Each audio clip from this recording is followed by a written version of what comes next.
Et c'est Nabil Benasser, notre invité, directeur général de la CIBAR. Comment allez-vous ? Bonsoir Lionel. Voilà, vous êtes sur un bon plateau, vous avez repris les rênes de la CIBAR, c'est très récent, hein, c'était tout début septembre, donc dans votre premier mois.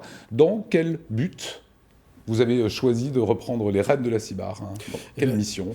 Eh bien écoutez, l'ambition en réalité, c'est évidemment de porter et d'incarner la politique de l'habitat du conseil départemental du Bas-Rhin pour répondre notamment aux enjeux en matière de logement auprès de l'ensemble des Barinois. Voilà, la CIBAR, société immobilière du Bas-Rhin, qui avait fusionné avec la strasbourgeoise Habitat. C'était il y a à peu près un an. Aujourd'hui, il y a un nouveau rapprochement qui est en cours avec Opus 67. Pourquoi ? Expliquez-nous pourquoi il y aura ce rapprochement. Ben écoutez, le législateur a décidé fin 2018 de promulguer une loi qui s'appelle la loi Elan, qui contraint un certain nombre de bailleurs sociaux à se regrouper, notamment pour atteindre le seuil de minimum de 12 000 logements gérés.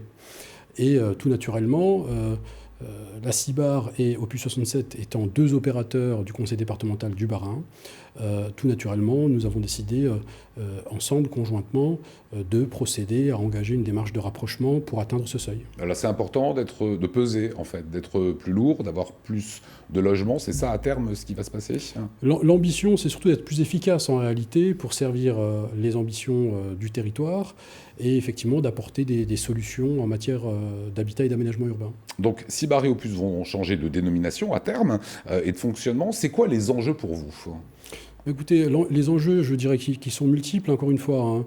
De cette contrainte va naître une opportunité, puisque à terme, on parle d'un opérateur qui aura plus de 17 000 logements, 250 collaborateurs, qui sera implanté sur plus de 170 communes barinoises. Ouais. Et l'objectif, les enjeux, c'est évidemment d'être en capacité de proposer des solutions complètes en matière d'habitat et d'aménagement urbain pour l'ensemble des communes barinoises. Alors, peut-être en quelques mots, quelques enjeux du territoire. C'est évidemment d'abord le logement des seniors, le logement des juniors, l'enjeu de la transition énergétique, naturellement.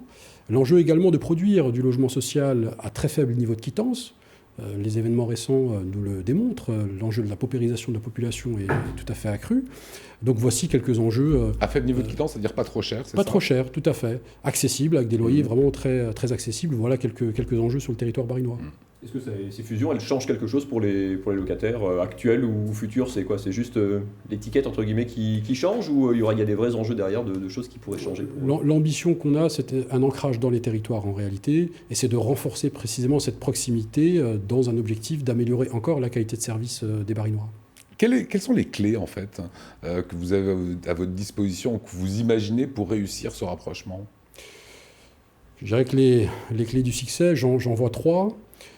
La première, c'est évidemment d'avoir un projet d'entreprise clair, avec des axes d'amélioration partagés avec les collaborateurs. La deuxième clé, c'est évidemment de fédérer les hommes et les femmes autour de ce projet d'entreprise et surtout de valeurs qui sont propres au logement social, notamment des valeurs de solidarité et d'humanisme. Et puis la troisième clé, c'est évidemment de communiquer efficacement autour de ce projet auprès des partenaires. Vous allez avoir un patrimoine évidemment plus vaste, une gestion différente. Les priorités à l'heure actuelle, c'est quoi ? C'est développer le patrimoine, c'est rénover l'existant. C'est quoi votre vision, Nabil Benasser ?